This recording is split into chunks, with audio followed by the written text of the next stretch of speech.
Hello guys, this is me Kirsten and welcome to my channel. So for today guys, may papa-challenge ako sa kapatid ko. Ang tawag sa challenge na yon ay,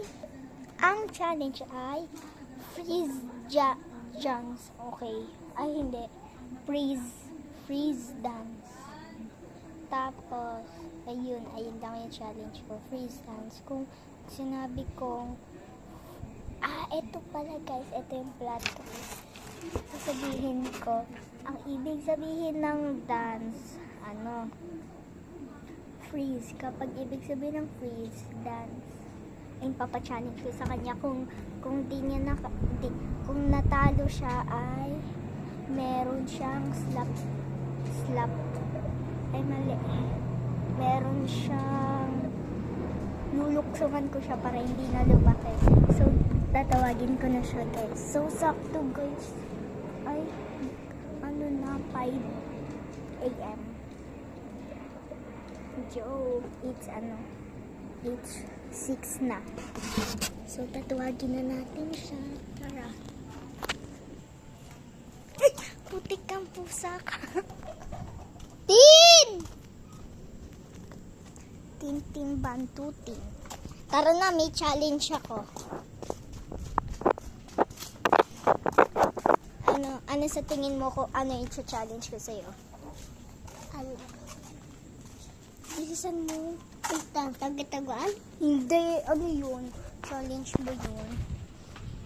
Wait lang, buksan ko lang yung ilaw. So, ayan guys. Excited ka na?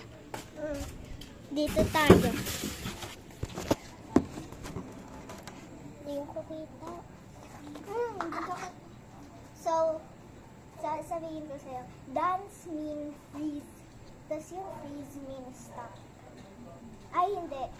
Yung dance ay freeze. Tapos yung freeze ay dance. Okay. So, okay, simula na. Wait lang. Alisin ko lang. Paano ba yun?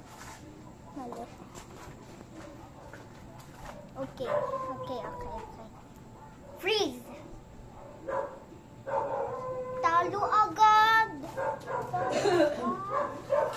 Luksong ka sa akin para di ka lumaki.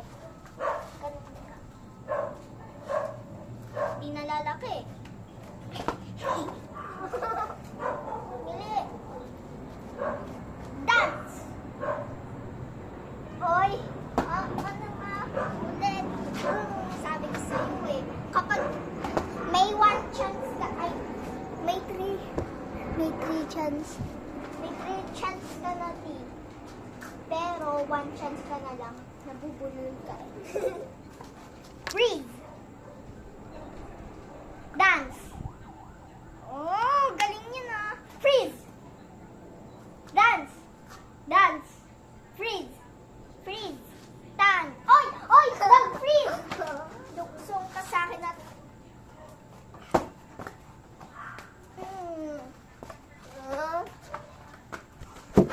guys, talo siya. Ako panalo. Ano naman next? Wala. Bukas na. So, mag-iisip ako ng challenges bukas, guys. Bye-bye!